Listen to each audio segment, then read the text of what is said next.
Hello, and welcome back to The Director's Cut, brought to you by the Directors Guild of America. Please take a second to subscribe to our show wherever you get your podcasts.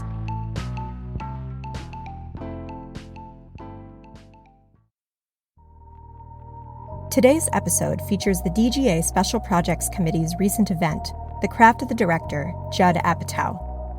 The event was the sixth in this series of conversations with master filmmakers that feature an in-depth discussion about the directing process, from pre-production through post.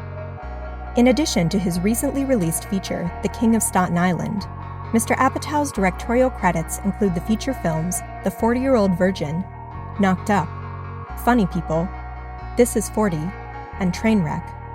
Episodes of the series Love, Crashing, Undeclared, Freaks and Geeks, and The Larry Sanders Show, and the documentary The Zen Diaries of Gary Shandling. Please enjoy Mr. Apatow's conversation with fellow director Jeremy Kagan in front of a virtual audience. Highlights from their discussion include Mr. Apatow's philosophy on directing comedy, the difficulty of cutting scenes from his movies, and how he is able to bring his features in on budget. So I want to welcome Judd Apatow to this Craft of series. Judd, thanks for being here. Happy to be here. I'm trying to decide as a director if this light from the window is making it look better or worse. Am I blowing out, or do I want to close the window a little bit? You are in like the Starship Enterprise. See, you are in a different space. Yeah, and I can't decide. Happening like this. So, yes, I've got. And there's a button on the Zoom that says "Make you look better." Right? There's like an appearance button, which I'm afraid to hit. I don't know what happens then. I don't know. It probably changes you into somebody else. You'll become Gary Shandling if you think that, or Ramdas. It could be. Yeah. One of the things that in the Shandling commentary of it on himself, he wrote something that I wanted you to explore in the physics of this conversation, which was, he said, to be funny, you need to be fast and deep. And I'm wondering how, just in the general, before we go specifically into the very specific crafts, how you respond to just that idea to be fast and deep. Does it mean something to you right now, and what does it mean? Well, that leads to a dirty joke right away. Let me just say that. So that means right there, I wasn't fast and I wasn't deep. I just went for the dirty reaction to the fast and deep preference.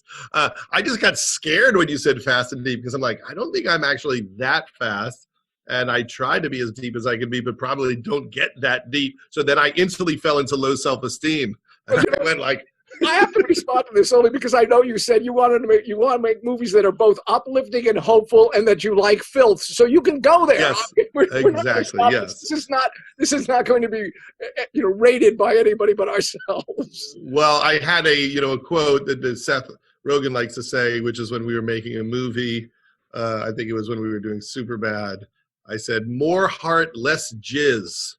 And that was how I described it. That's my version of faster and deeper, is more heart, less jizz. So these are all important things that I'm sure they teach in the finest film schools. Absolutely, no question about it. One of the things that I was having fun with was looking at all the DVD extras on all of the films. Obviously, I haven't seen the DVD extra on the King of Staten Island yet, but I suspect they're there. And I want to ask a very first question. What makes you cut a scene? Why are some of these scenes, some of them are hysterical. I mean, the scene with Elizabeth Banks in the tub in the 40-Year-Old Virgin is totally hysterical. Why cut either parts of a scene or literally scenes? What happens? Well, that scene, is in the movie, but there was a much longer version that really made us laugh. And as you know, I have issues with time. I have trouble letting go of things, and that's why my movies are a little bit longer than other people's at times. But, you try to be disciplined about what is on story, what is necessary to develop the story and the characters and what's organic. And every once in a while, there's something that's so funny, you say, I just don't care. I have to put this in, because it's too hilarious to leave out. Certain movies really don't want you to do that, and I try not to. But there are always scenes that you debate whether or not you should lose them. one that comes to mind is in Funny People, there was a scene near the end of the movie where Adam goes back to work. So Seth and Adam get in a big fight, and now they're not friends anymore. And I wanted to show what happens when he goes back to work and how shallow it is and how unfulfilling it is. And so we shot this scene where he is shooting a movie about a guy who is in hot dog eating competitions, right? So he's doing this like really bad comedy about hot dog eating competitions, right? And in the scene, Adam's trying to, eat hot dogs in a competition, right? So that's the scene. And I suddenly run in as the director of this terrible movie. And I say, Adam, can you do me a favor? I really would like you to eat 5 hot dogs in one shot. It's kind of a Scorsese oneer. And I would love it if you could eat 5 hot dogs in one shot. And he's like, I'm not eating 5 hot dogs. I just had leukemia. What are you talking about? And I'm like, what if we did it one time? Just one take. If you could do it once, that's all I need. But if I just want to really see that you can do this, I want it to feel real, that you really are a guy who's in hot dog eating competitions. And Adam was like, well, we're not doing that. So get me a bucket and you could do it with editing, use angles and shots, do it in the coverage. And I just keep begging him to do it. And it was such a weird but sad scene because he had lost his friend, he had lost the girl he loved, and now like his life feels so stupid. And ultimately we cut it for time, and we weren't sure you needed that moment to get the journey. Maybe we get it seeing other aspects of what happens in the last 10 minutes. So sometimes you debate those forever. I mean, even now I go, you know what? The highest testing version of that movie had that scene in, and it was 5 minutes longer. But it was long. The movie was real long. It was about to kiss at 2:30.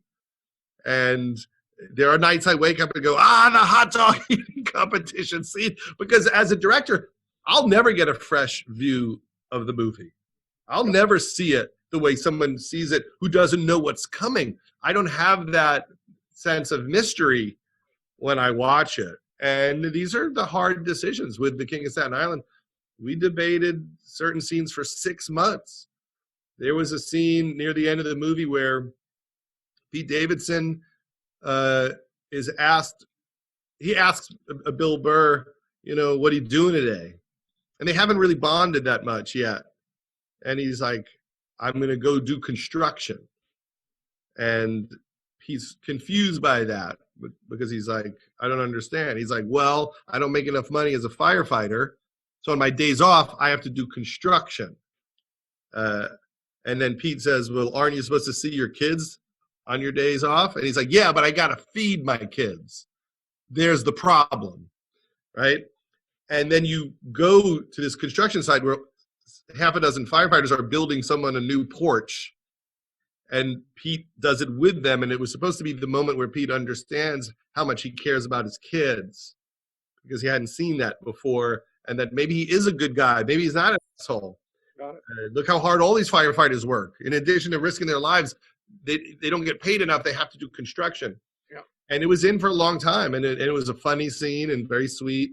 And then we were like, I don't know if you need it. Maybe if it's gone, it's more impactful when Pete watches Bill Burr put out a fire if they're not bonded yet. And it's in that moment, in watching him put out the fire, he decides maybe Bill's a better guy than he thought. And it was, those are heartbreakers sometimes, but they make the movie better. Because you know the movie so well, there really is the question.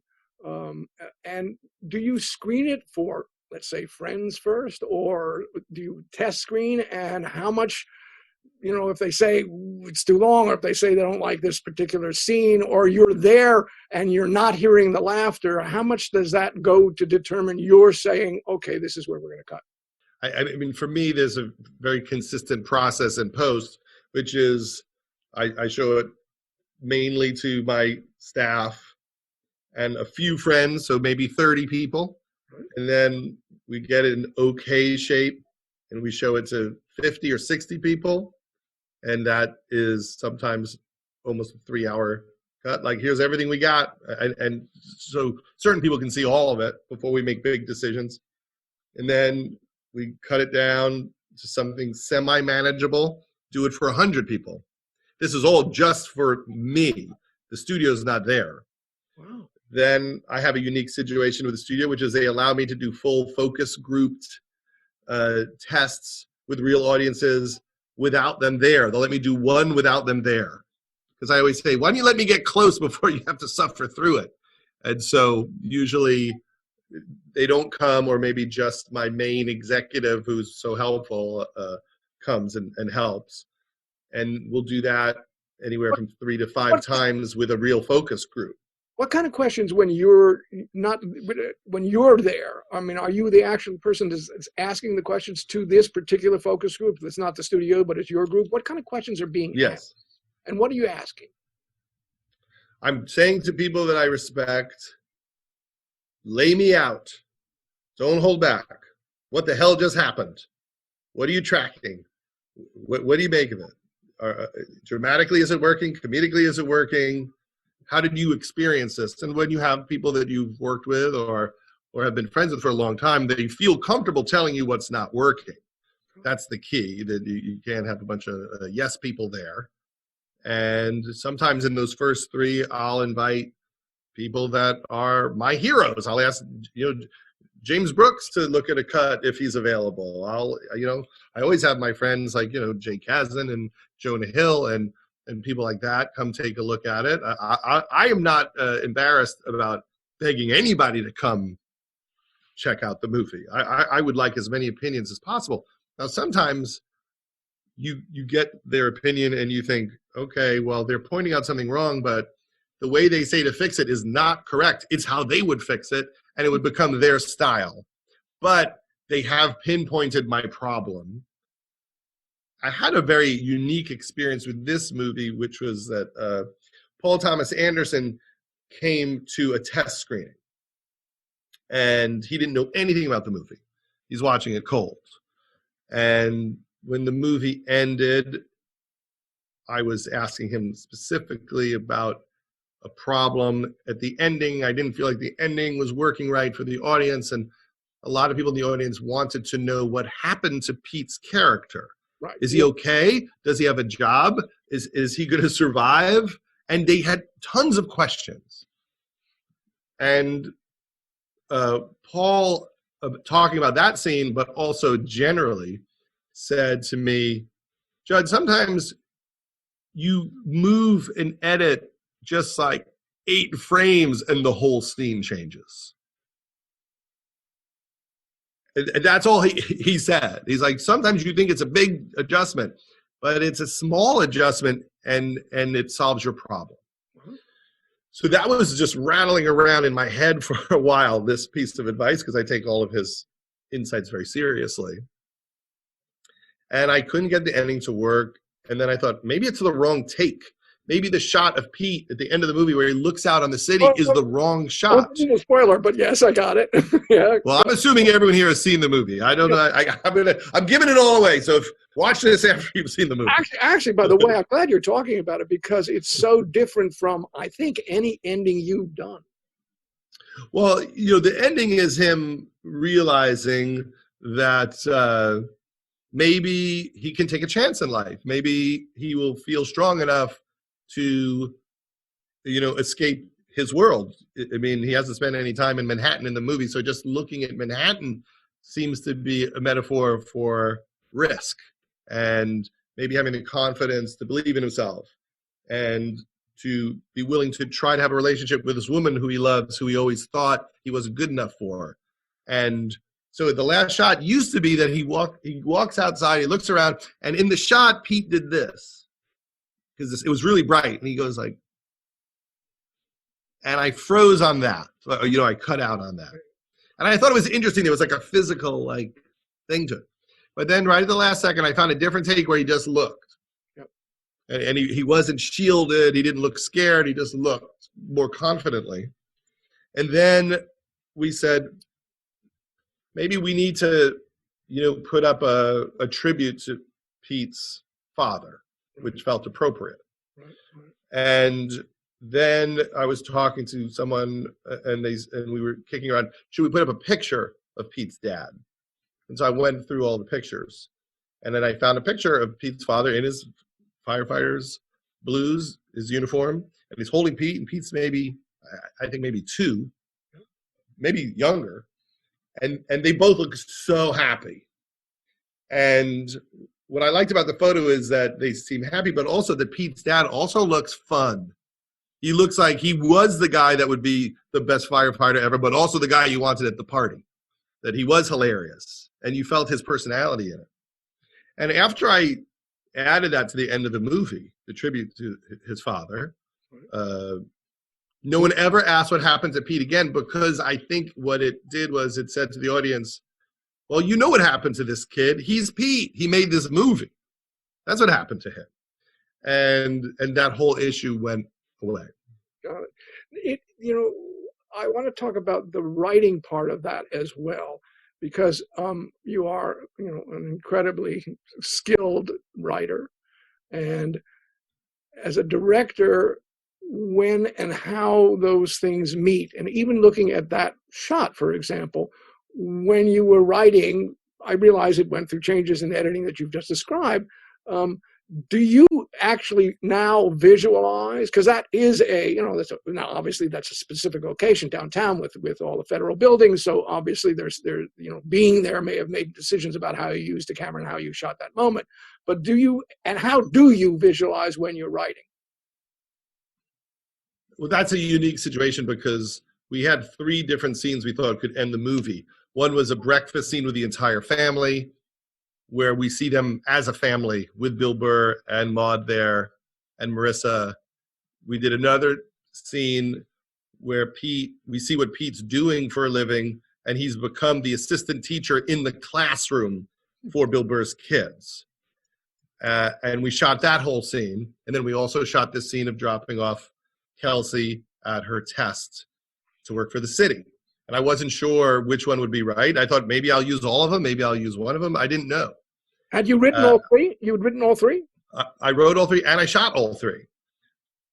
But when I went to scout the location for City Hall and dropping off Kelsey in Manhattan to take this test, I'm looking around outside, trying to figure out where the shots are, and okay, I guess that's the door, and where do I bring him in? And then I look around, and I see the Freedom Tower, and I realize, oh my God, this is where the Twin Towers was.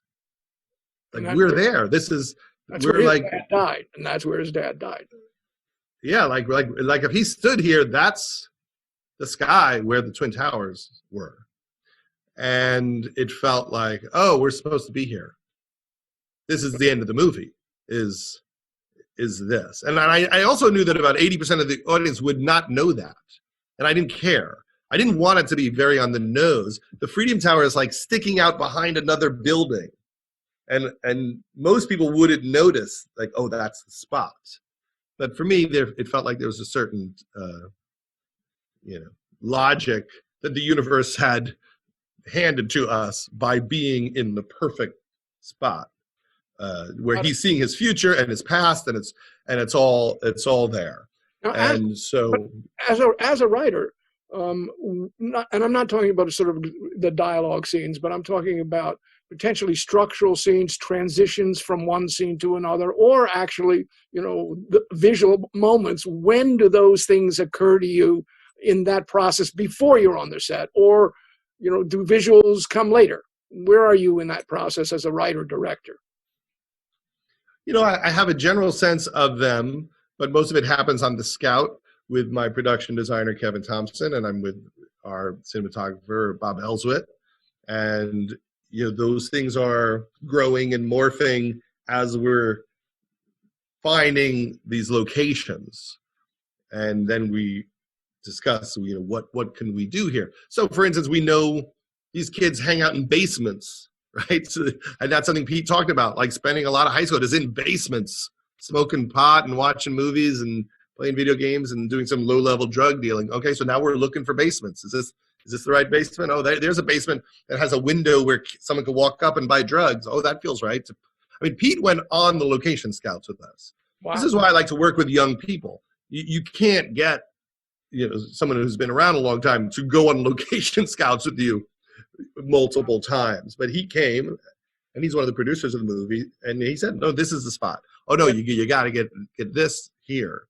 And then as we do revisions, once we get a sense of it, we write it into it. For instance, there's a scene where they're all playing basketball at an abandoned basketball court. Well, we didn't know it would be an abandoned basketball court. We just looked for ratty basketball courts, and then we found one that had been overgrown with weeds that was at the location of a shut down orphanage. And we were like, oh, this is perfect. This is where you would get high and dick around all day. And so then we wrote that into the scene, and then we said, oh, then someone should try to kick them out of here. And we hired our friend Keith Robinson, this hilarious actor and comedian, to be the security guard who yells at them for hanging out at the abandoned orphanage, and then they get into a fight with the guy.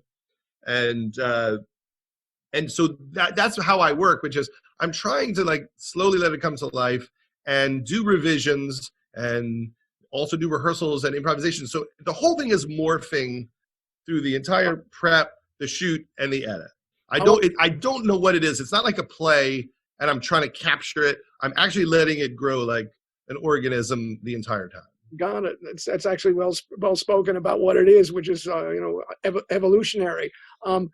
I just was wondering, when the house was chosen for Funny People that Adam Sandler's living in, which is a significant sort of space. How did you choose that one? How did that one emerge? And had you visualized that while you were writing? We definitely visualized that he's in a gigantic house alone, and he just lives there with his housekeeper, and that it would be, a metaphor for, the emptiness of his life. The whole world loves him. He's basically decided that the most important thing in the world is to be famous and rich and put out these movies, but he hasn't put time into becoming a healthy person and developing normal, healthy relationships. So he's in this giant house where everything seems perfect, but it's really a nightmare to him. So we scouted around Malibu and found this crazy house. And then as we're looking at it, we're like, oh my God, they have a pool, and then they have another building with another pool inside. So they have a pool outside, and then a building with a pool inside. And all the walls at this indoor pool are made of shells, like someone glued shells on this entire gigantic space. And again, we started writing for it, like, okay, well, then now we have to do a scene in this pool house. And, for me, it's always about knowing that I'm going to adjust every step of the way as I get those contributions from every department. What can we do here? Is there anything in this house I should rewrite a scene for? There's a long hallway. Let's show Adam wandering down this long hallway with this woman that he's hitting on, or that's part of the process, using everything. Got it. As you're working, and this is this morphing process, I'm interested in your talking about your relationship with your assistant directors and UPMs, but in particular because if things are changing, and it's going to lead to another part of our conversation, but if things are changing, how do they schedule for you because things are changing? I have to say that I've been around a lot. I'm old now. I used to be young, and I didn't know what I was doing. I know better. So I'm not the person that confuses them and changes things at the last minute. Most of this will happen in prep. And once we are shooting, I'm not the guy that ever goes, you know what? It should happen on the Empire State Building. I just don't do that because, I've worked on some movies early in my career where people were very willing to just throw everything out in a way that was so expensive and would cause so many problems with the studio. Like, what? We have to go to the studio and ask for millions more because we bailed on our idea and wanted to do it this way now. And I thought that brings me so much tension. I don't want to do it that way. I want to be the guy that if you give him a budget, he will hit it every single time. And if I encounter a problem, I will find a way financially to fix it and not bother you. So I've never gone over budget on any movie I've ever directed because I'm obsessively rational and reasonable, mainly to save my mental state. And so I do overshoot. I improvise a lot. I'll shoot a whole, like the ending, I'll shoot 3 endings, but it's all in the budget and it's all figured out beforehand. And I do have a sense of how long it takes me to shoot a certain scene. And I will know in prep, you know what? There's a lot of improvisation in that scene. I know it's like a little 3-page scene, but I may need the entire day. Like that's the scene we have to give a lot of time to. These scenes, I can do 3 of them in the morning, but that one, I need the whole day. And because I have a sense of it now, my ADs are not in hell. Thanks for sparing them. In this, and I know we're oftentimes forced to shoot out of sequence just because of the nature of scheduling. Where are you when that happens, and how do you handle it if you're suddenly going to have to do the first scene that you have to shoot is one of the last scenes of the movie? What do you do, and how do you handle that in terms of your work and also your work with your assistant directors? I try to be aware of the emotional life of my actors. So from the get-go, I'll think about, like, will this be a nightmare for them to do? So with Bill Burr, for instance, I thought I'd like to do the first scene with Marissa Tomei, to be the first scene in the movie where they see each other, to be the first scene they do. So let's make sure we do that. And I'm aware that there's a big scene with Pete and his mom where he talks about missing his dad, and it's very emotional. And I know I don't want to do that in the morning because probably Pete will be done for the day after that. And so I also don't want to do it early in the days we're shooting in the real house, not on a stage, we're in the real house. So maybe that should be the last scene we shoot in the real house. So it's still early in the schedule, but it's day 15 of our schedule, but it's the end of all the scenes in the house. So there does seem to be a progression.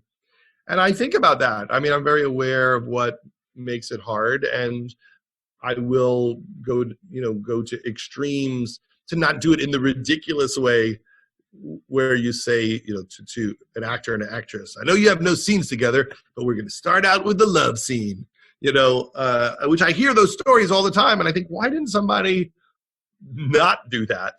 But it just takes being thoughtful. And I think a lot of times people aren't thoughtful about the actors and actresses. They don't go, what will this be like for them? What do they need to do a good job?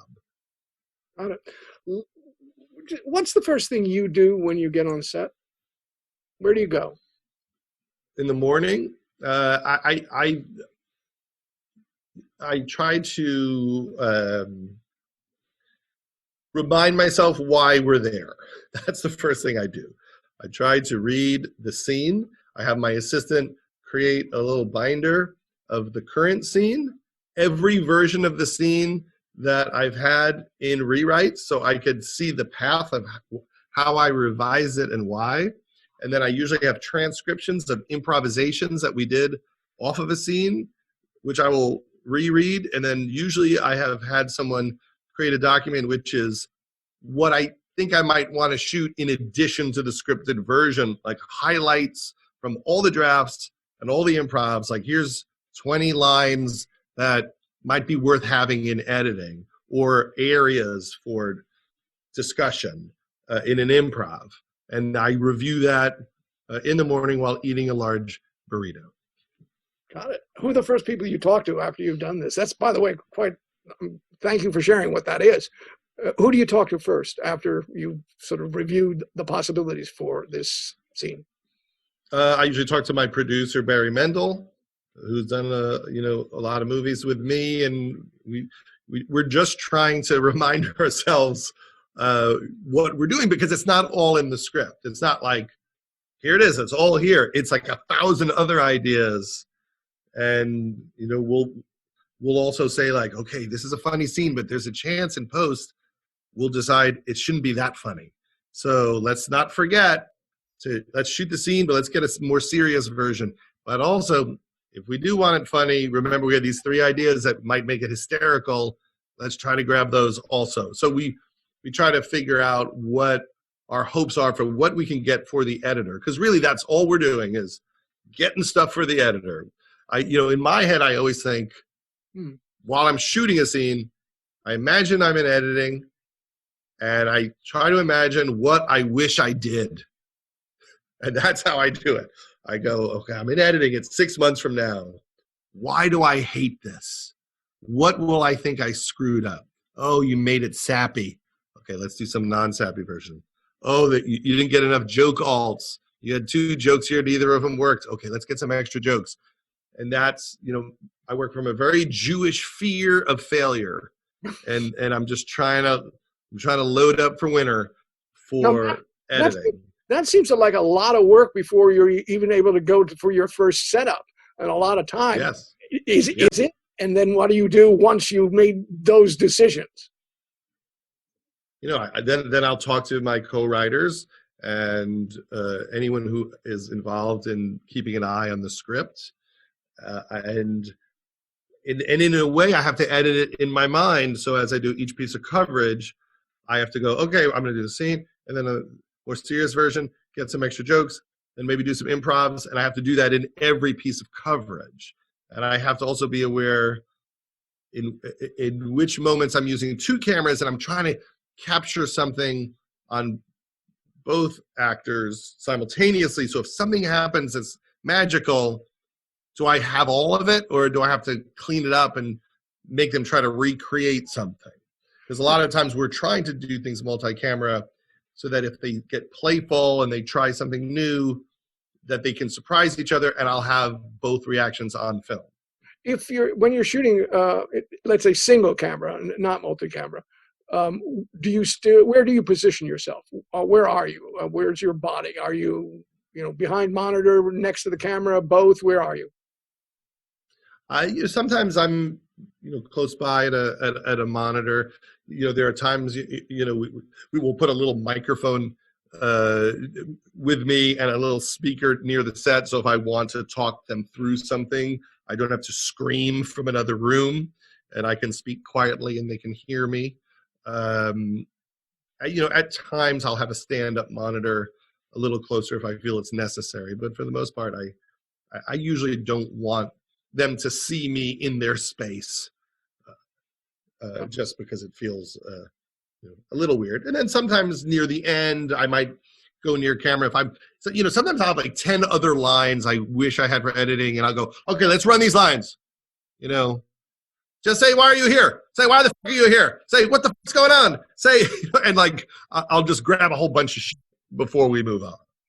For those of you out there who enjoy sort of the extras and DVDs, there's linoramas in many of these DVDs that have all those collections.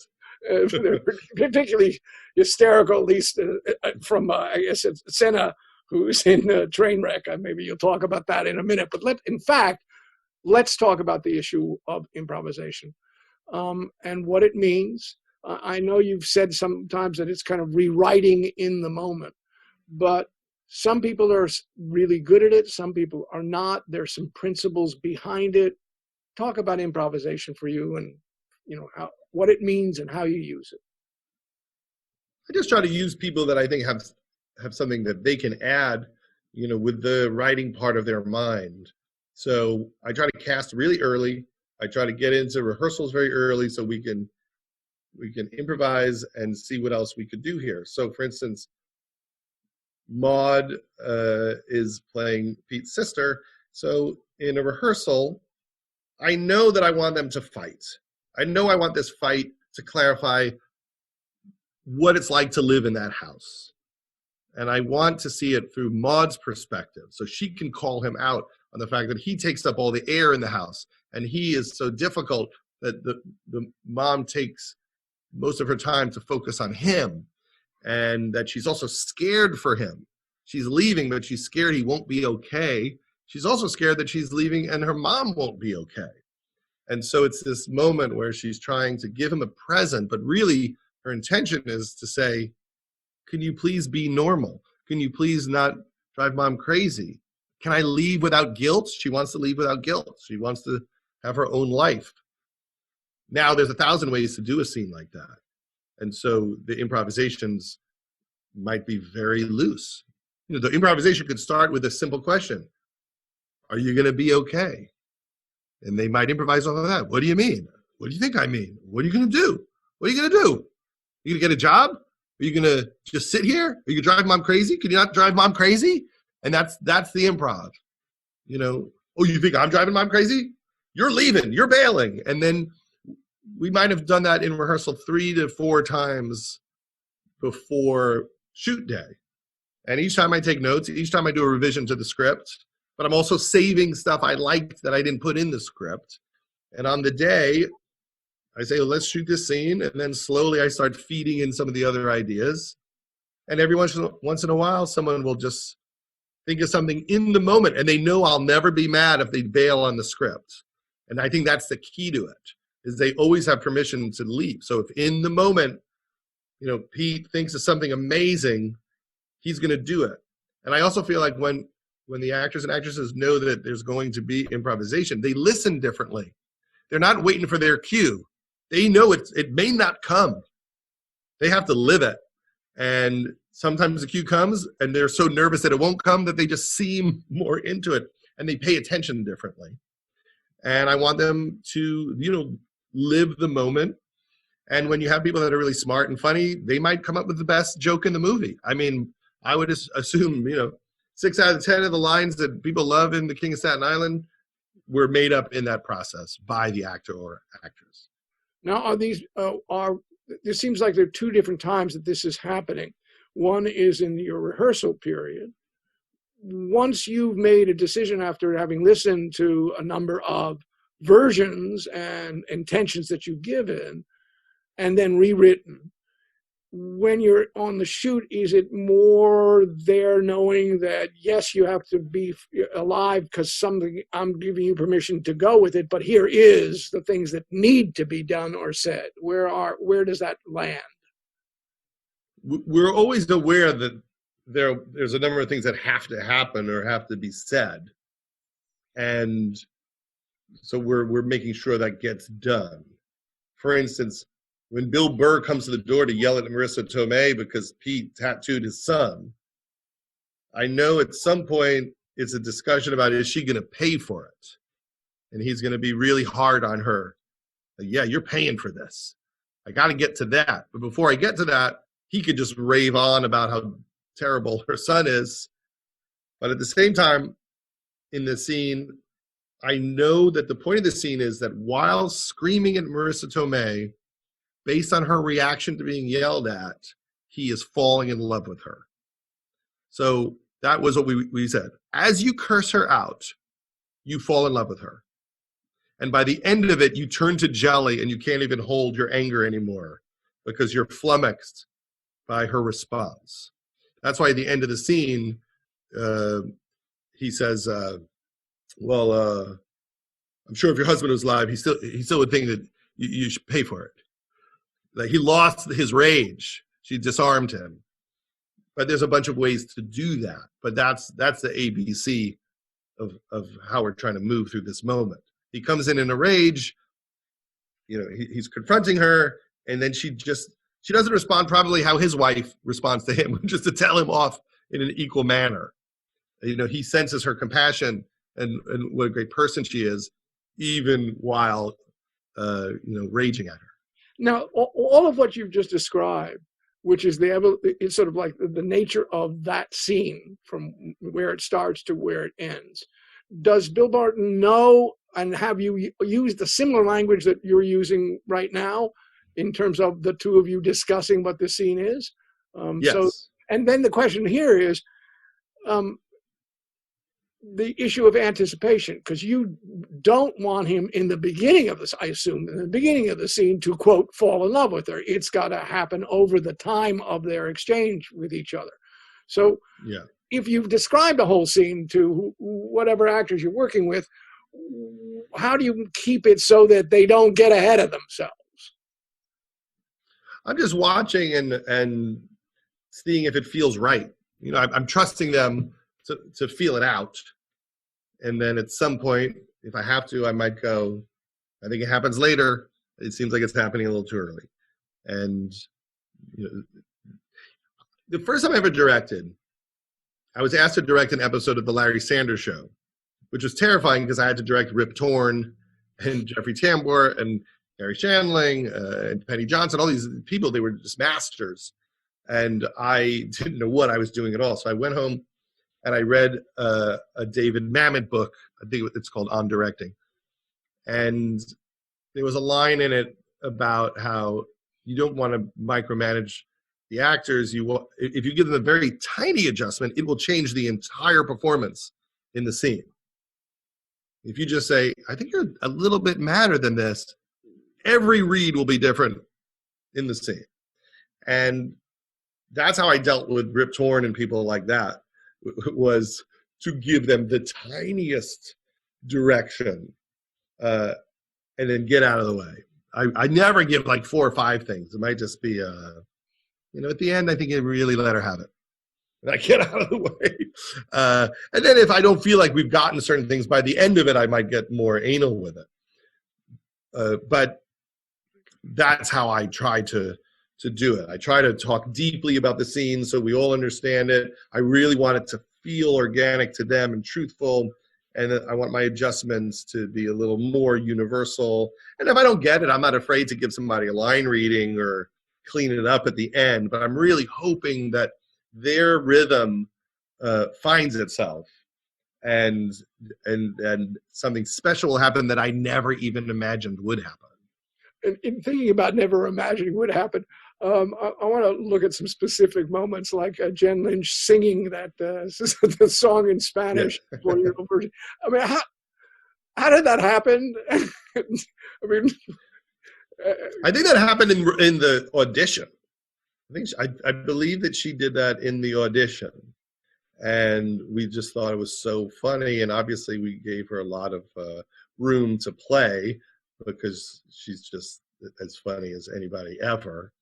And we liked the idea that everything about Steve Carell working in the stereo store was very uncomfortable for him. We wanted it to be that everyone was very sexual in a way he did not know how to handle. That everyone's hitting on the customers and his boss is hitting on him and he's melting down. That's why he's hiding in the stock room. It's not something that he's able to deal with. In the movie, there's a moment when Paul Rudd's girlfriend, he's talking about her. He freaks out in the store about her, and that's another moment where I'm thinking, this is so sort of magical and unexpected. And is it happening in the moment? Is he improvising this thing? Had you guys talked about it? And where and how did you create that moment? With the 40-year-old virgin, a funny thing happened, which is we did a table read of it. And I think we were very confident that all of the friends would be funny and all the bad advice he got would be funny. And we were less confident in the relationship between Steve and Catherine Keener. And what happened at the first table read was the scenes between Steve and Catherine Keener were all incredible. And all the scenes with the friends were terrible. And so our, last minute, oh man, we better fix the script was all about the fact that we hadn't made the friends 3-dimensional enough and figured out what each one's point of view was. And then we went into rehearsals and tried to come up with, clean angles for each person. And for Paul, it was about, this heartbreak he couldn't get over.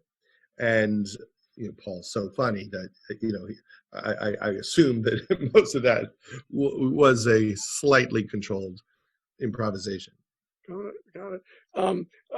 There's a moment early on when Steve Carell is screaming, and you have a number of shots with him, and I wonder how that evolved. It's early on in the movie.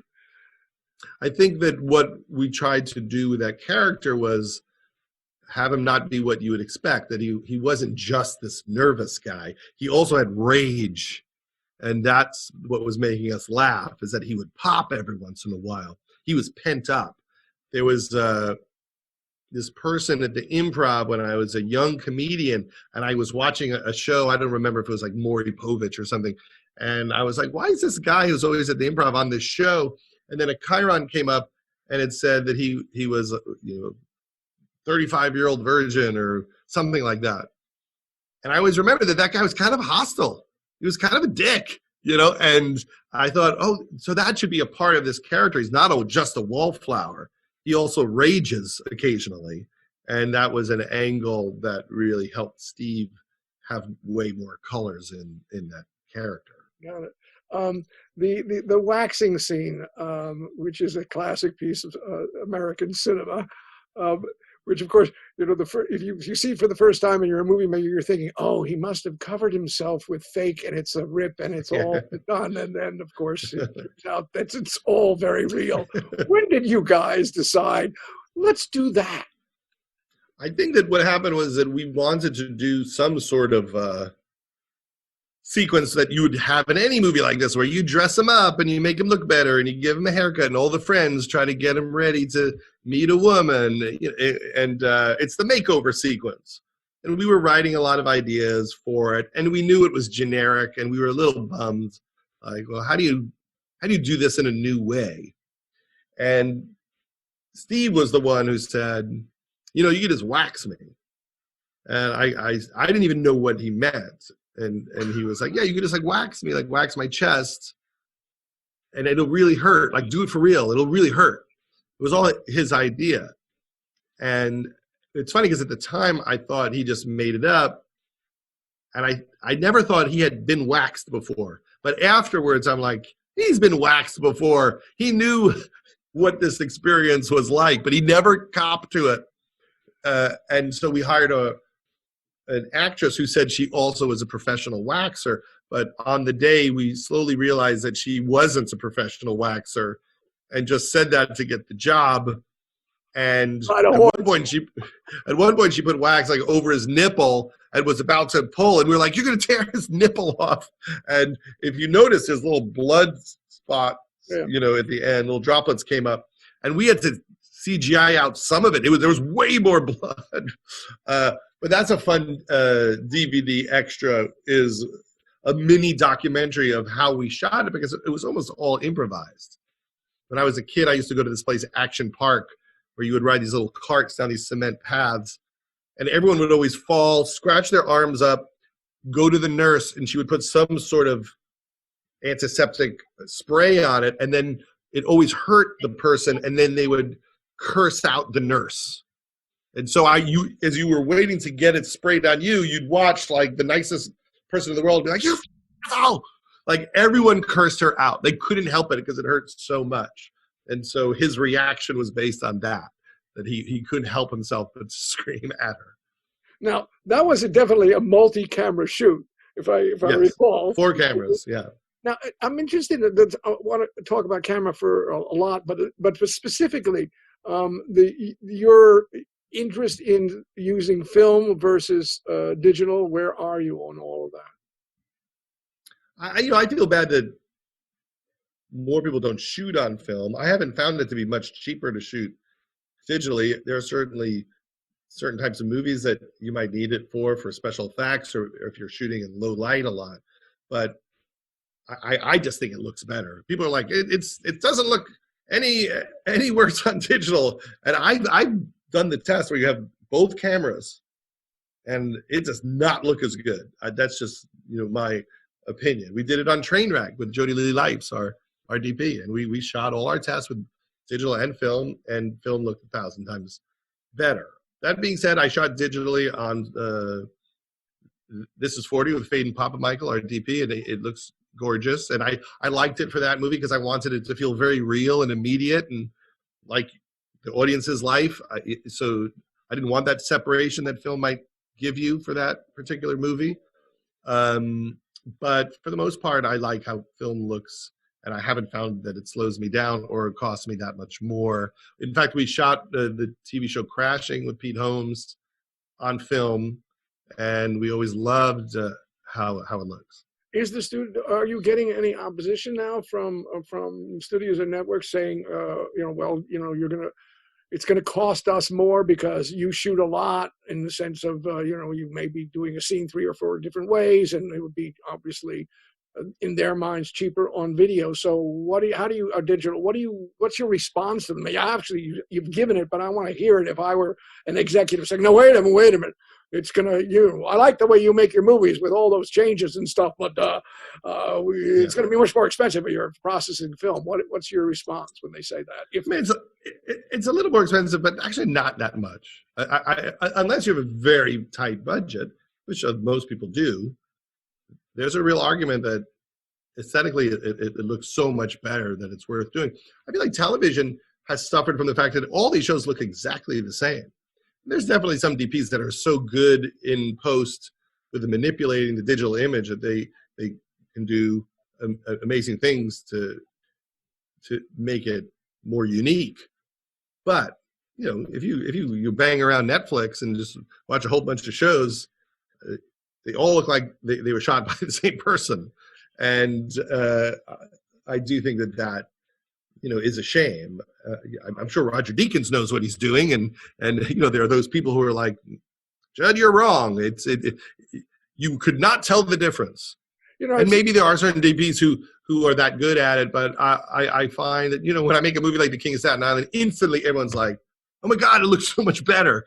And I do think it does, but that's also Bob Ellsworth is a genius, our DP, and so it looks incredible. You've worked with Janusz Kaminski and Bob Ellsworth, some Papa Michael as well. You've worked with some amazingly talented cinematographers, and I remember early on you were sort of claiming, I don't know anything about camera. And I'm interested in having worked with some of these, some of the best cinematographers out there. What you've been learning about camera? What has been changing for you, if anything? It's hard for me to explain any of that because I don't have a great language for technology or my visual style. I am generally trying to make movies where you forget there is a director. I'm attracted to a documentary style for the most part for most of the movies that I've written and directed. So that's what I'm trying to get to, and that's what I thought Bob Ellsworth really captured. We definitely were trying to do like a Hal Ashby, Sidney Lumet aesthetic, with this movie. It's all handheld, the entire film, and we wanted it to be gritty, like Staten Island, and I'm the last person to explain how that was accomplished. One thing that I did with this film was I didn't lock down the camera the way I usually do. A lot of times with a comedy, you just shoot the single, then you shoot the other single, and you shoot the wide, and the camera doesn't move much because if people are doing funny things, you don't want to miss it. And with this movie, I trusted Bob Ellsworth, who is also the A camera operator, to just go where he wanted to go. It was a much looser shooting style. And my concern would be that what if he's on the wrong person when someone does something I needed to see? And when I got into editing, he was never on the wrong person, ever. And I didn't lose any moment that was special to me. But as a result, there's an energy and an aliveness to how it's shot that I haven't had in my other movies due to my own rules with the cinematographer about my lack of a willingness to let them follow their own instincts in terms of the camera movement.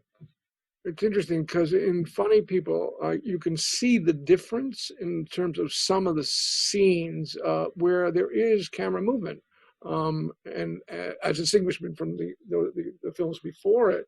And I obviously there was a dialogue that you're having with Janusz, which must have said, here's what I want the scene to be about. And do they, and particularly I see what you're talking about with the experience with Bob, do you go and when you're on the set, what is your process of saying, okay, this is how, I understand before what you just said, which is we're going to get these singles because I want to make sure I get everything that's happening.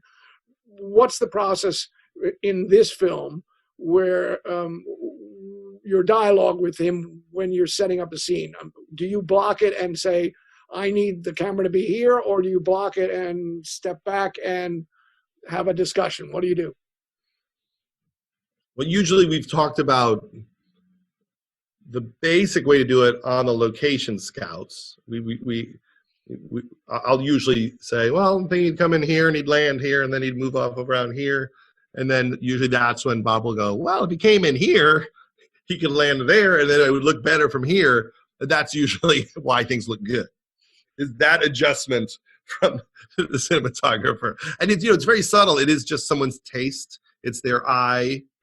And you almost don't know what's happening. And then you get the film back and you go, oh my God, look at, he made 10 adjustments and suddenly this looks gorgeous. Oh, now we see that in the background. Oh, now we have this tableau.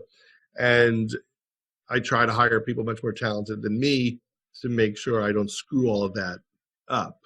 And I have a decent eye. Like, I know if the shots are right for the scene to work, and I'm not an idiot in terms of like knowing, how to shoot things, but I do much better with the true artist by my side, giving me very strong advice about the better way to do it. But my main aesthetic is I want you to forget you're watching a movie. I don't want you to go, what an incredible shot, or, oh, look at that. Like, I want you to feel like these people exist. That's all I care about, is that you lose yourself in this world and you never think that's an actor doing a thing, or that's a set, or wow, it must have taken a while to set up that shot. I just don't want that to ever happen. Gotcha. Casting, what's your process? Both in terms of obviously the people that you know and people you like to hang out with, but also people you don't know and parts that you're going to have to audition in some way. What's your process? Well, for certain movies, the world is based on the world of the star who also might be the writer.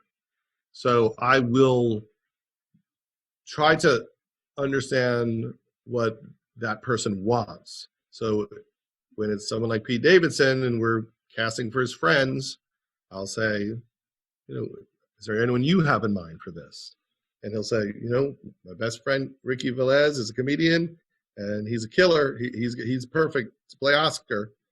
And I'll put that man through his paces and audition him and make sure it's correct. But okay, I'm very aware that stop there. I got where you're going. I want to know what those paces are. If he came in, or as I sometimes say, if I were coming in to interview as interviewer, what would the paces be? Yeah. What were the paces that you put him through? Or any?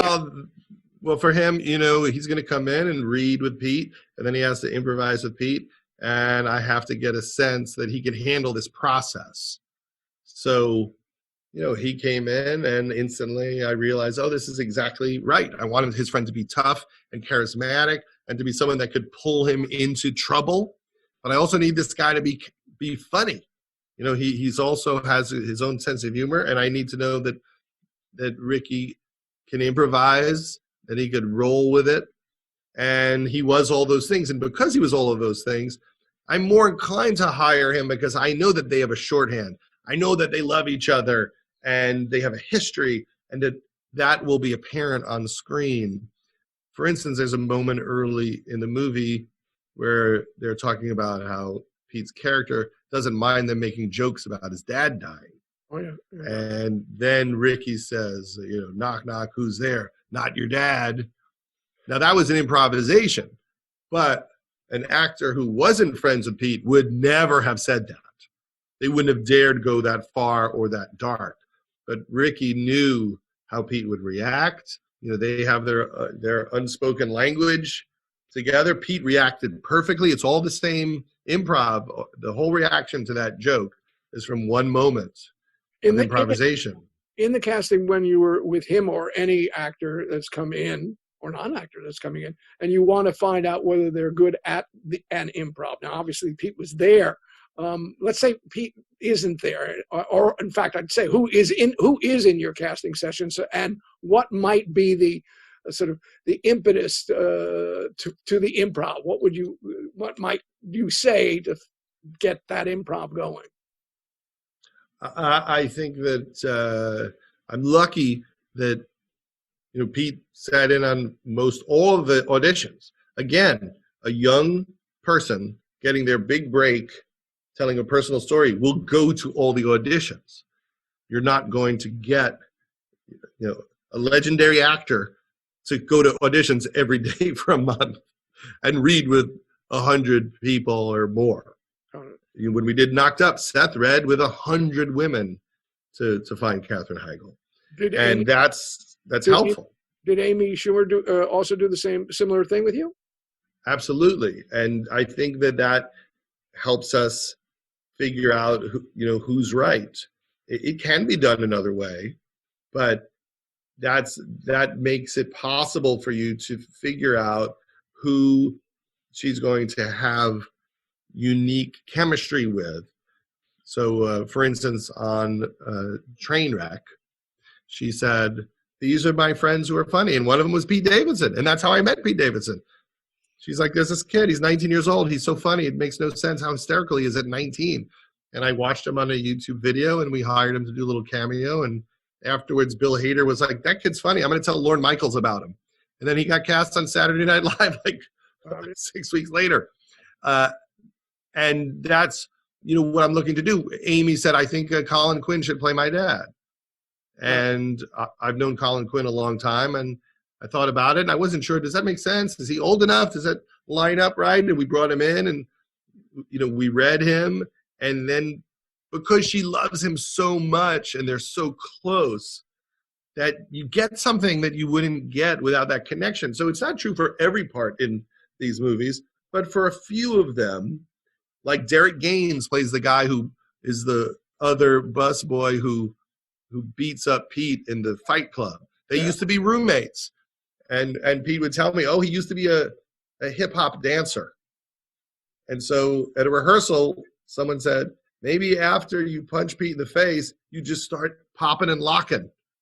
And he did it, and we laughed so hard, but we wouldn't have known that if it wasn't someone from his inner circle. Belle Powley, who plays Kelsey, the love interest, they were good friends. And so she came in and read. A lot of people read for that part, but they just have a connection and a warmth that translated instantly. I want to go back to what you were saying about Seth and Katherine Heigl when you finally cast her, because you said you saw, and together, both of you read lots of people. Do you remember what it was in her audition that did it? And obviously, I'm wondering what you improvised with her and Seth and in that audition, if you remember. And again, I'm looking for how that improvisation gets set up in an audition. That's what I'm really curious about. I think one of the main audition scenes in that movie was the one where she knows she's pregnant. She takes him out to dinner to find out more about him before then telling him that she is pregnant with his baby. And so the joke is that she's like, "So what do you do for money?" And that it would all just be the worst thing, a mailman ran over my foot and I got 12 grand. So, I'm living on that, which is pretty good, and just her horror at realizing that it's the worst guy to ever get you pregnant. And then she has to tell him that she's pregnant and have a fight with him when he doesn't handle it well. Right. So we did that scene, and we realized that it was only funny when someone was very strong with Seth. That if someone played it meekly, Seth just seemed mean. It needed to be someone as strong as his character or stronger. And then it got funny. Then how weird and awful Ben Stone is becomes funny because she can handle him. And they just had a really unique, hilarious chemistry. But we did read everybody in town for it. And there were people who are geniuses, but for some reason with Seth, it didn't play the way it played with them. And if you set up an improvisation on that particular casting process, again, what might you have said to whoever the actresses were they were coming in? What would the improv? They've read the scene first, which is, if I understand it, that's your process, that they read the scene, and hopefully with the actor that you'd like to have. If the actor's not there, who do they read with, by the way? If you didn't have Seth or you don't have... Well, usually me. So you'll read with them. And who else is in your casting session besides yourself? Usually, one of the producers and the casting director. we've worked with Allison Jones on a lot of projects. So this project, David Rubin and Gail Keller were the casting directors. And when you had them read and you've seen what you've seen, now you want to do an improv with them to see what they can do, whether it's with you or if it's with the actors. What will the improv be? How will you set it up as an example? What will you say to them?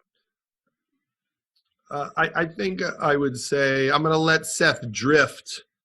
He's going to go on about his life, and it's going to be really bad, and just ask him questions. And you're trying to appear polite, but really you're in a panic. And so just you're being a spy right now before you tell him. And then I just let it go. Now, Seth is so funny that those auditions were as funny as anything you've ever seen. Seth could riff on I'm the nightmare guy who doesn't know he's a nightmare for days. And it was so funny to watch, and he would just go like, I like smoking marijuana. I mean, some people think it's bad, but I think it's good for me. I think, I think better. I get ideas. And just seeing how all the actresses would respond to that. And he'd be like, you smoke pot? And like, no, I don't smoke pot. You should try it. You want some? And then you would see if they have a comedy team dynamic or not. Got it. Do you video these auditions? Yes, absolutely. Yes, we videotape them for sure. And it's also part of the development of the movie because it allows Seth in that moment to figure out his character. So by the time he's read with 80 people, he knows his moves inside and out, and he's gotten to know his character. But he's not just reading with the people playing that part. He's reading with a lot of different parts, and so we are, we're getting to see the scenes, and we're looking at this as a way for us to understand if our script works. Did Adam Sandler, who I know was your roommate one time, did you also do a similar thing in the casting of Funny People? I think the other people that that Adam had to read with, for the most part, all his scenes were with Seth or Leslie or Eric Bana. So we weren't searching for those lead parts. So it was a different situation. But, Adam and I are very old friends, and so he was deeply involved from the earliest stages of the writing. I wrote the movie for Adam.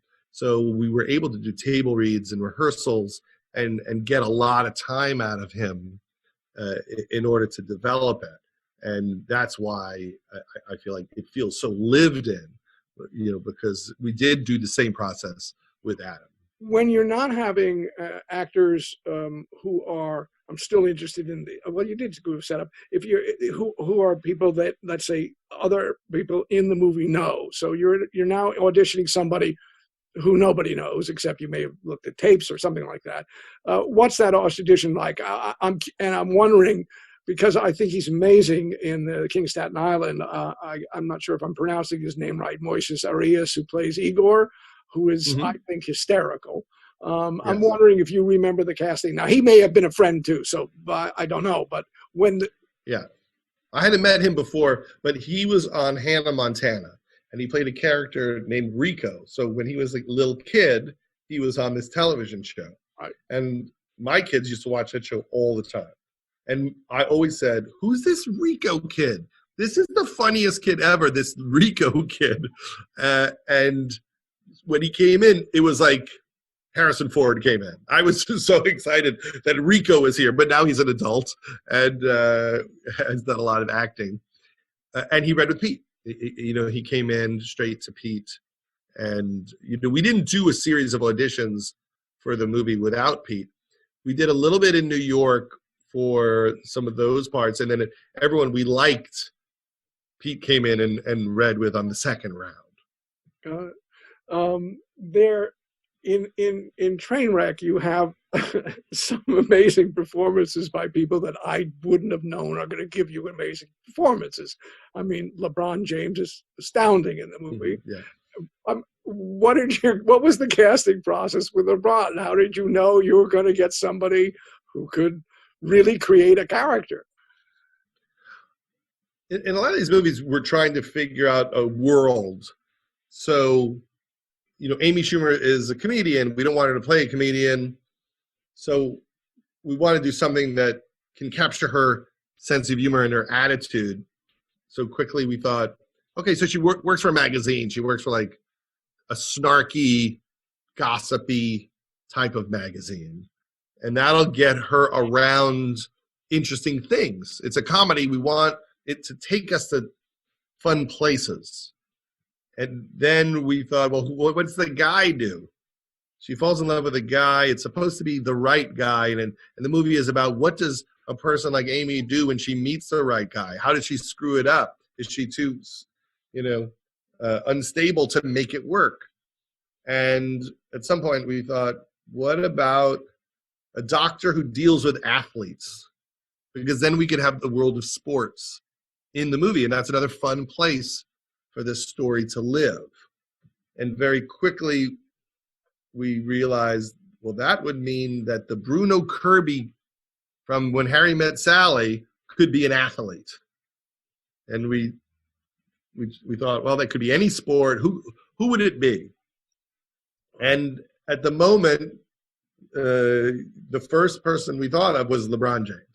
How funny would it be if every time he talks about his relationship problems, he's always talking to LeBron James, who's just the best friend. And the joke is he's so into it.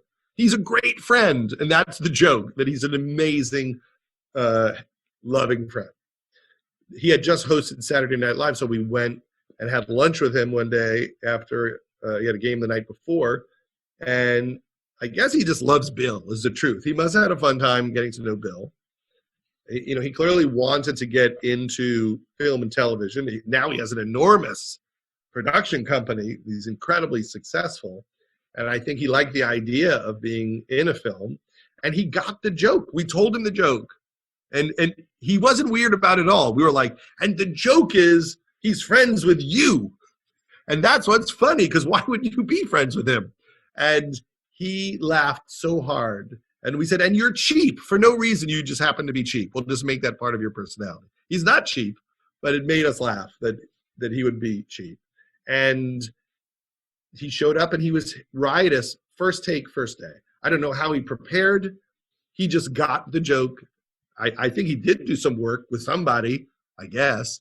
And he was so fun to do all those moments with. It wasn't hard at all. He was just hysterical. And did you do improvs with him? Yeah, it's all improv. I mean, we had scenes and we had, we tried to write it so that if he couldn't act, we could spoon feed it to him. And then he showed up and he could act and was really funny. So then we were able to goof around more and let him play. We fed him a lot of funny lines, but he could do it just as well himself. When you say fed him lines, you described having that mic and that speaker. What's that process? Are you feeding lines in a rehearsal period and then letting it go? Are you feeding lines while you're shooting? Both, or how do you do? How are you feeding these lines? I'm doing it, in the middle of the take. I'm just, I'm slowing them down and just getting alternate lines for different moments. A lot of times I'm just saying, like, let's just do that last section again. Like the check comes and they fight about the check that LeBron didn't bring money to the restaurant. And clearly that happens all the time. LeBron's the guy that doesn't bring money and never pays. And Bill's mad at him. And then in the moment, Bill was really funny. He just went hard at him, like he's like really played pissed. And LeBron naturally went to this like, I'm sorry. I mean, he did this, kind of fun, soft response to it. And it really just made us laugh. And so, we took a few runs at it, but their rhythm together kind of landed pretty quick. They were funny with each other and they could read each other what they were doing. And that really was making us laugh. But it wasn't hard. That's what's strange. It wasn't hard. Talk about working with John Cena, both having him the sex scene, but particularly the scene in the theater where he is responding. And by the way, again, I recommend everybody, if you're into it, Get the DVD. Look at the linorama. It is there. It's hysterical. And I'm saying, did he make these lines up? I mean, and he actually did something that most people don't do. He did something that usually doesn't happen, which I didn't realize till later, which is he knew improv was coming, and he wrote a bunch of lines for himself. Like in the middle of sex, he just starts speaking Chinese. There's a bunch of things like that. And he came in loaded. And you do want people to do that. You want people to think about it and prepare. A lot of times they do. Sometimes they don't. But he came in fully loaded. He might have felt like, I don't know how fast I'll be once the camera started rolling, so I'm going to write some joke alts here. And they were fantastic. So, John really came ready to play. And let's talk about shooting nude scenes, of which you've done a number, or love scenes, certainly.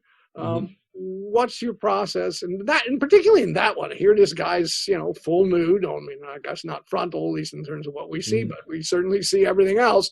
And he's, of course, doing these hysterical lines at the same time. What's the process of working that kind of scene? What do you do? I try to go over it in a rehearsal. I have these really funny pictures from that rehearsal where, we literally have a bed in the middle of an empty stage, and we have a little camera, and I just say, let's just see what the positions are. And I just had them do different sex positions to see what was funny, but also to see what made them comfortable, what made Amy comfortable. You don't want to make anyone do anything that they're not feeling really good about. So this is something that we learned on Girls. Jenny Connor and Lena Dunham would take pictures of what they thought the shots were for anything sexual and bring them to the actresses, way ahead of time, never on the day, to go, this is what we're thinking. Are you comfortable with this? I mean, now they have intimacy coordinators on a lot of these shows to make sure people are not asked to do things at the last minute, which is really important. You want to ask people, days before, weeks before, this is a shot, this is how long it'll take, this is what I need you to do, are you comfortable? You don't want to, in the middle of a shoot, go, I had an idea. What if you held each other like this? Because people feel pressure to say yes, because there's 100 people working. And that's how we did it with Amy and John. And we found funny angles and then did revisions based on those angles. Did John know also right away that he was going to be totally exposed? I mean, was that part of even the script, or was that part of that discussion with the two of you? Because it is also part of it. I mean, this guy's got a body that Atlas and would be jealous of. So I mean, Bill used to make fun of me because I would say, I feel bad making John be naked like this. And Bill Hader would always say, like, he spends his entire life exercising and working out and lifting weights to show off his body. He does not feel bad. He wants you to see it. He doesn't work out that much to keep it covered. So I definitely tried to be sensitive to him. But, unlike me, I would never want to be, not clothed, because it doesn't look good. But he was very comfortable with your wife and all. So let's go to Catherine Keener first, though. In the last scene in the 40-year-old version, where you, in fact, it's a sex scene, and it's pretty hysterical as well as it feels really intimate. And I'm interested in the evolution of that scene, and particularly the evolution of the end scene, where, at least of that, where we suddenly go into hair and we start singing. Yes, yeah. First of all, how do you set up that sex scene? What have you said?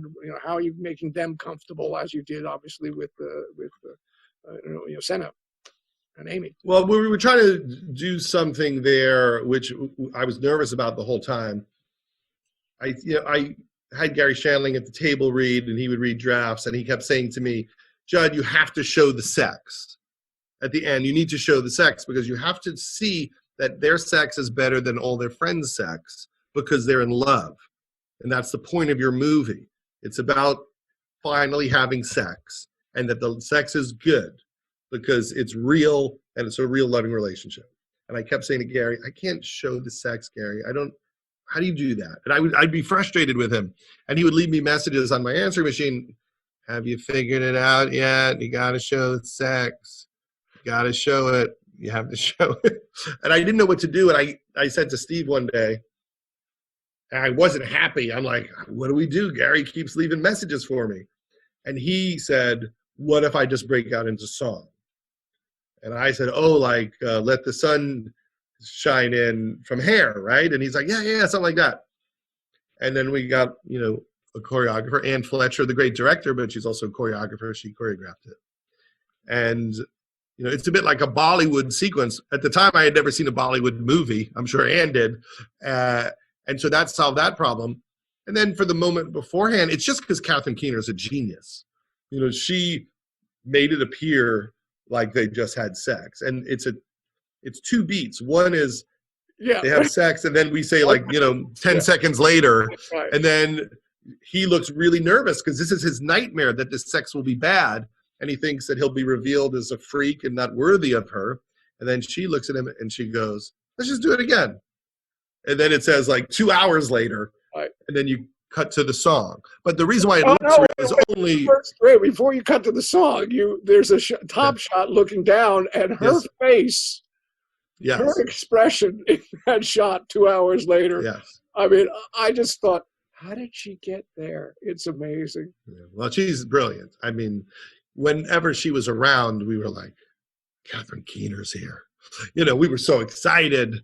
I've been such a gigantic fan of hers. I loved Walking and Talking. It was a very inspirational movie for me. And the second we mentioned her name to Steve Carell, he was like, I love Catherine Keener. And I thought, oh, well, then that's the perfect person for this movie, because I want it to be somebody that he is blown away by. Got it. Working with your family, working with your wife, Leslie Mann, who is a wonderful actress, who is both smart and funny. Seems like you have something in common. What's that like? And particularly in scenes like, you've got scenes of intimacy, how you handle that, but you also have scenes that are really intense scenes of confrontation.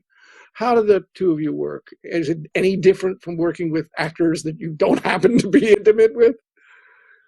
I mean, it's it's where we get along best, is doing that work. Wow. She loves a great scene, and she wants to go there and fully commit and go hard, whether it's comedically or emotionally. It doesn't matter how light or dark. She's just very committed and enjoys the work and is a truth machine. She's the person that'll say, you're not going far enough, or this isn't believable. Whenever I make anything, Leslie is the last person to see it, because she will point out every moment she doesn't believe the acting, or anything that just feels off. And for instance, with The King of Staten Island, the opening scene is him driving in the car with his eyes closed, and it lets us know that he has this suicidal ideation and he has a lot of problems. But it used to happen 20 minutes into the movie off of a different scene. And for months, she kept saying, that should open the movie. Why are you not opening the movie with that? And I was locked into my progression that I had written. And I said, no, Leslie, it doesn't work there. It doesn't work there. And she's like, you're totally wrong. I'm like, no, because it sets up this other thing, and it has to come off of this. And it's not kind of wild enough to start it. And it just will freak people out, or whatever I was saying. And I just fought her for 3 months. And I never did it. And I never even did it in editing with my editor secretly to see if it worked. Wow. And then I kept showing the movie, and the movie wasn't working in the first act. And then one day I said to the editor, can you just reorder it? And let's see. And then the whole movie worked better. Literally, it changed everything about the entire movie. So she just likes the work. And when we work together, we're collaborating from the moment we have an idea. And, she's helping me with the outline and the script. And she's, always saying, well, you're showing this scene from the male point of view. You don't have the female point of view here, or the scene that points out the other position. And she's always great about helping me invent all those moments. When do you know you've got it? When do you say, we don't have to do it anymore? And I'm interested, in fact, working with her, when she might, or when an actor says to you, I didn't get it. Mm-hmm. What do you do? I tried to schedule the movies so that I have enough time. So when I did the 40-Year-Old Virgin, I had 40 days. I probably did the Pete Davidson movie in 50. And because I'm not rushing, it's when we did The Big Sick, which Michael Showalter directed, that was a 25-day shoot. I mean, how incredible he is to have gotten that in 25 days. You know, one of the things I do is I have enough time to do a fair amount of takes and to tell the actors and actresses, don't stress. You know, we're going to do this for a while. We're going to play. Because I feel like people do a much better job when they feel like they're going to have a bunch of runs at it, especially with improvisation. If they think they have two, they're in a panic and they won't do good work. And so a lot of it is about having enough time. Well, unfortunately, we only have like 3 or 4 more minutes. I want to talk a little bit about one other subject, which I know is dear to you, and that is music, and when music becomes part of your process. I know you've even made a documentary about musicians, and so obviously it's deep for you.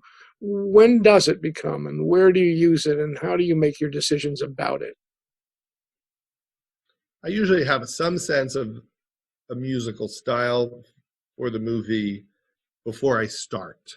So with This Is 40, there was this song by Fiona Apple she did called I'm So Sleepy. It was on a benefit album. I think it was a child wrote the lyrics and then she made a song out of it.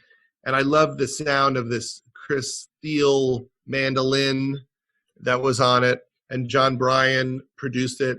And so I had John Bryan and composed the score, and Chris Steele did a lot of mandolin on it, and we used a bunch of Fiona Apple songs. So that song, I thought, oh, that's the sound of the movie, this song. The same thing happened with the song Gray in L.A. by Loudon Wainwright, and the song Daughter by Loudon Wainwright. Peter Blegved wrote that song. I saw Loudon perform it, and I thought, oh, this is the sound of the movie. So then Loudon and Joe Henry did the score. And with this movie, I knew that Pete loved Kid Cudi, and that he had been very important in his life because he wrote a lot about mental health issues and struggles he had. And when Pete was young, listening to Kid Cudi express himself made him feel better. It made him feel less alone.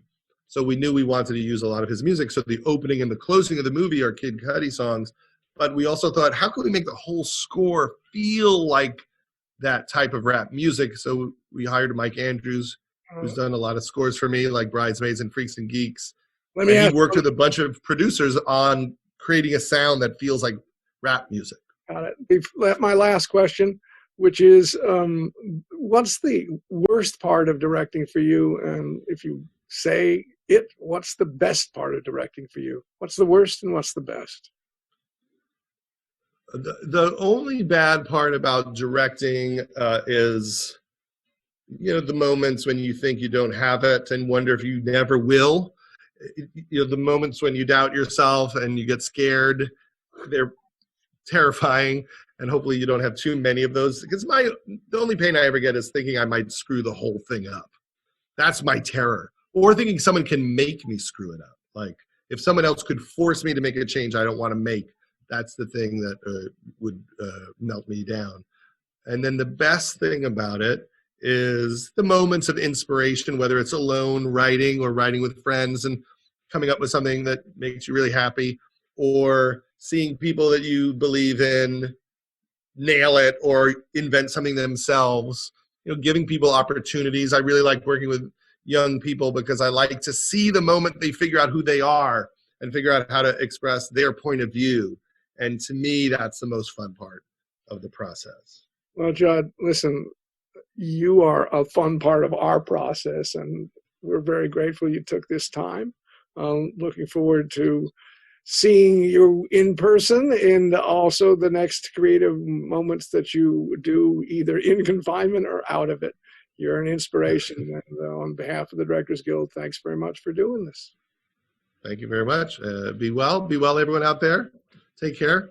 See you soon. I'm never leaving the house, but I hope you get to. That wraps up this exclusive discussion with Judd Apatow. If you'd like to hear more from the Craft of the Director series, Check out episodes 258 and 259, which feature director Ron Howard discussing his extensive filmography. Or visit our YouTube page to find discussions with David O. Russell, Leslie Linka Glatter, and Guillermo del Toro. Also, don't forget to subscribe, rate, and review. We'd love to hear your feedback, and you can help fellow film buffs find the show. Thanks for listening, and we'll see you next time. This podcast is produced by the Directors Guild of America. Music is by Dan Wally.